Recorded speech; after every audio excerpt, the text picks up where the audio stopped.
এই শাড়িটা দীপাকে দেবো বলে এসেছিলাম ওর কাছে। দিন, আমি দিয়ে দেবো।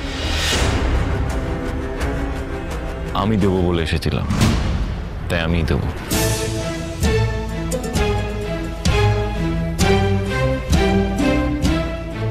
দীপার সাথে যখন দেখা হবে বলবেন আমার জন্মদিনে চলে আসতে, আরও যদি না আসে সব শেষ করে দেবো, আমি ভাঙচুর করে দেবো, ডিস্ট্রয় করে দেবো, বলে দেবেন ওকে।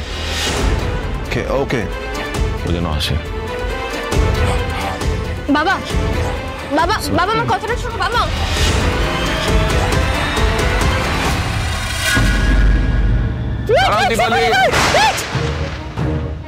কি ব্যাপার, কোথায় গিয়েছিলে তুমি? ওর তো কে অসুস্থ শুনলাম, দেখতে গিয়েছিল। কি ব্যাপার, সে এখন ঠিক আছে তো? অসুস্থ? কে অসুস্থ? কেউ অসুস্থ নয়। নো নো, ও তো লিটল বয়। আমি জয়কে ফোন দিতে গেছিল শাড়ির দোকানে। মানে শাড়ির দোকান? তার মানে তুমি আমাদের মিথ্যা কথা বলে বেরিয়েছিলে? এর মানেটা কি? তুমি যদি ফোনই দিতে গিয়েছিলে তাহলে আমাদের সত্যি কথাটা না বলে মিথ্যে কথা বলে গিয়েছিলে কেন?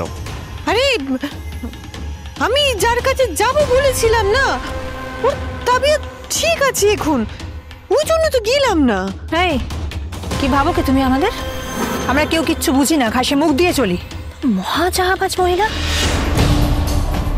দাদা, এই মহিলাকে কিন্তু একদম এই বাড়িতে রাখা যাবে না। ওকে আপনি এক্ষুনি দূর করে দিন। দীপা এবার মোক্ষম জায়গায় ধরা পড়েছে। মনে হচ্ছে আজকে এই পাতা কাটা যাবে। লাবণ্য থাকলে এলাম কত না। তুমি ঠিক বলেছ অনুজা, ফেল করে যেও না, ঠিক আছে? এই তুমি এক্ষুনি এখান থেকে বেরিয়ে যাবে।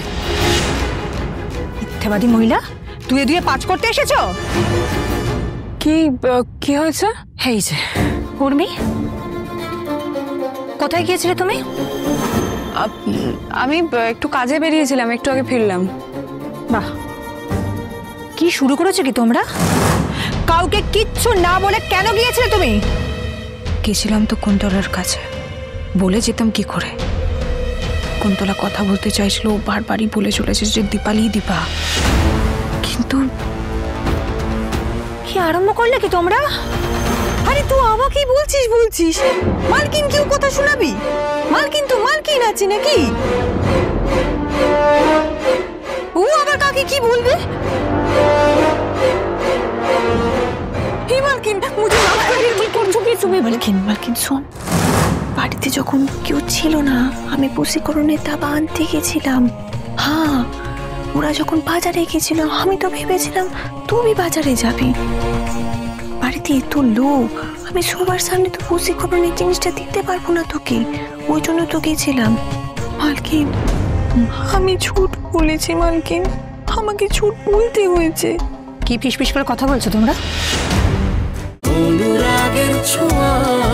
অনুরাগের ছোঁয়া সোম থেকে রবি প্রতিদিন রাত 9:30টায় স্টার জলসায় ও জিও হটস্টারে।